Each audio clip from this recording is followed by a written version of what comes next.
Mjolnir hemover! Mjolnir?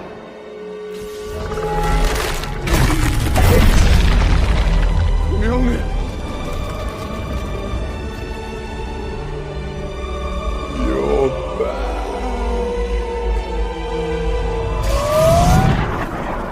Mjolnir!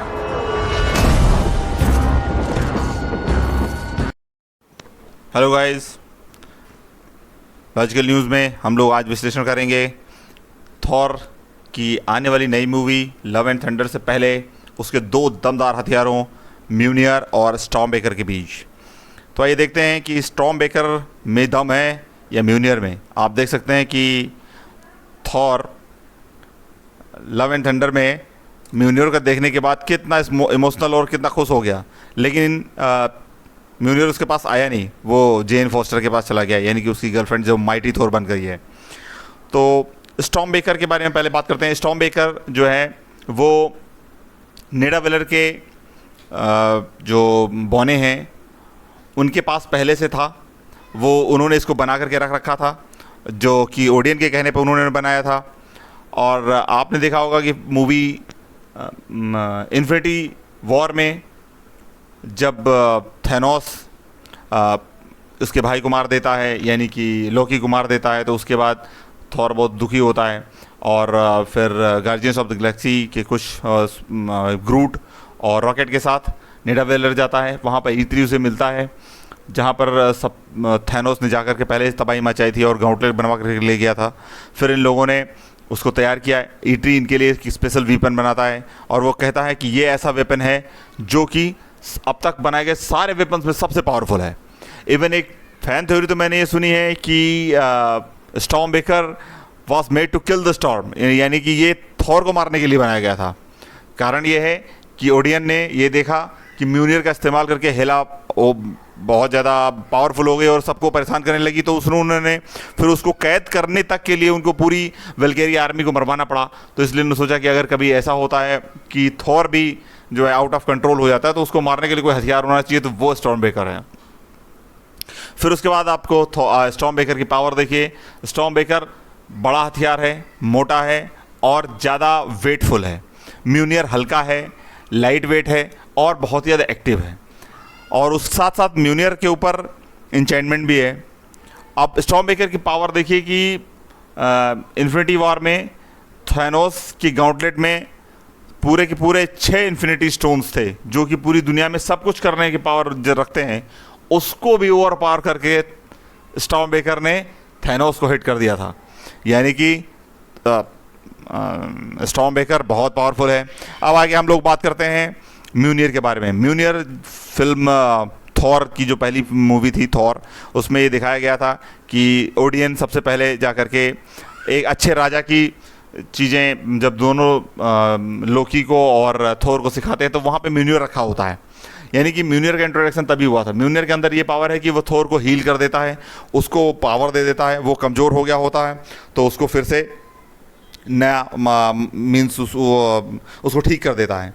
Film Thor में जब robot destroyer उसको लगभग मार ही देता है थोर को, तब जैसे ही उसके हाथ में म्यूनियर आता है तुरंत वो ठीक हो जाता है।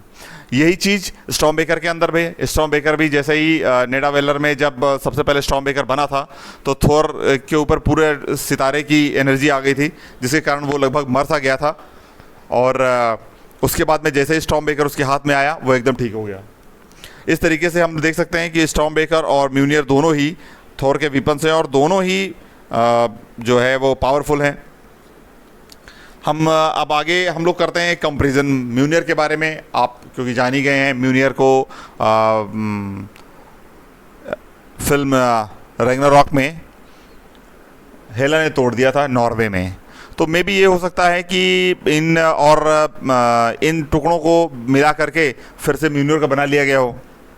ऐसे में हम लोग म्यूनियर के पावर्स के बारे में हम बात करें तो म्यूनियर पर ओडियन ने वर्दिनस का इंचेंटमेंट यानी मंत्र मार रखा है, यानी कि जो व्यक्ति अच्छा होगा, समाज और लोगों की भलाई के लिए काम करेगा, वही म्यूनियर को उठा सकता है। तो इस तरीके से आपने देखा होगा कि इन्फिनिटी वॉर में और एंड गेम में कई और हीरो भी म्यूनियर को उठा पाए। अच्छा, दूसरी बात और है कि अब आप देखेंगे लव एंड थंडर में कि म्यूनियर के पास एक और पावर आ गई है। वो पावर है कि उसके पास मिसाइल की ताकत आ गई है। उसके डिफरेंट पार्टिकल्स टूट जाते हैं और उसके बाद वापस आकर के जुड़ जाते हैं। यानी कि हो सकता है कि म्यूनियर नॉर्वे में कहीं रहा हो और उसको फिर से जो है वो तैयार कर दिया हो किसी ओडियन, या फिर जो है वो किसी और तरीके से उसे बनाया गया है। ये तो मूवी आने के बाद ही पता चलेगा। लेकिन बहरहाल ये है कि थॉर इन अपने दोनों हथियारों से बहुत से लोगों को मार चुका है, बहुत से युद्ध जीत चुका है।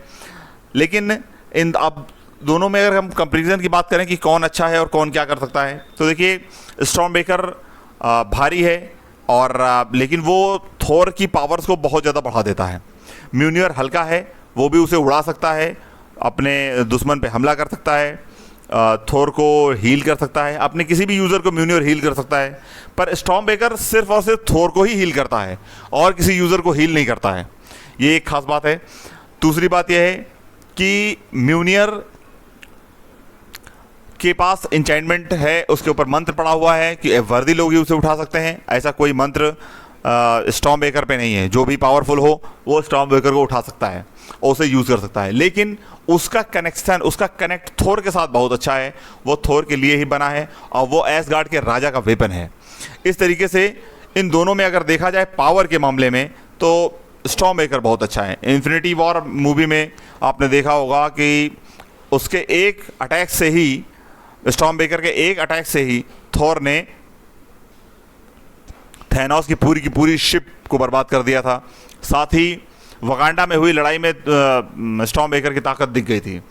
पर म्यूनियर भी अपने आप में यूनिक है और उसकी ताकत को कोई ओवर पावर नहीं कर सकता। कई बार ऐसा देखा गया है कि जब थॉर ने म्यूनियर और स्टॉर्मबेकर दोनों को एक साथ हाथ में ले करके अटैक किया तो बहुत ही ज़्यादा पावर प्रोजेक्शन उसने किया है। तो इस तरीके से हम ये कह सकते हैं कि म्यूनियर लाइट है, यूज़फुल है और वो थॉर के मन मर्जी के मुताबिक चलता है। पर स्टॉर्मबेकर ज़्यादा पावरफुल है। ये एग्जैक्टली यही वो स्टॉर्मबेकर भी वो वीपन है जिससे 6 इन्फिनिटी स्टोन्स के साथ थैनोस को घायल किया गया और बाद में स्टॉर्मबेकर ने ही थैनोस को मारा। यानी कि स्टॉर्मबेकर से ही थॉर ने थैनोस का गला काट दिया। तो इन तरीके से हम लोग ये देख सकते हैं कि दोनों का अपना अपना अलग अलग यूज़ है। अच्छा, दूसरी बात और है म्यूनियर के बारे में। म्यूनियर में नियम कानून उसके बहुत से हैं। म्यूनियर बुलाने पर ये जरूरी नहीं है कि अगर 2 वर्दी लोग हैं तो उनमें से थॉर के पास ही आएगा। ये भी हो सकता है कि वो उसके पास जाए जिसे उसकी ज़्यादा सख्त ज़रूरत है, जैसा कि आप जो है लव एंड थंडर में देखेंगे।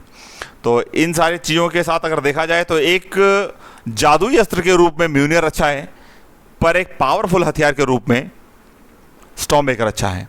अब आने वाली मूवी में हम लोग एक चीज़ और देखेंगे कि गॉर द गॉड बुचर की एंट्री हो रही है और उसके हाथ में नेक्रोसॉर्ड है। नेक्रोसॉर्ड एक ऐसा हथियार है जो कि माना जाता है कि म्यूनियर और स्टॉर्मबेकर से भी पावरफुल होगा। उससे पावरफुल अगर कोई चीज़ हो सकती है तो सिर्फ 6 इन्फिनिटी स्टोन्स के साथ गाउटलेट ही हो सकता है। तो ये सारी चीज़ें हम लोग देखेंगे।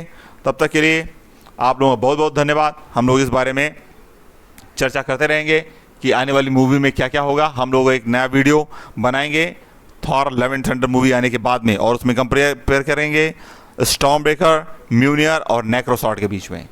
तो थैंक्स दोस्तों, बाय बाय।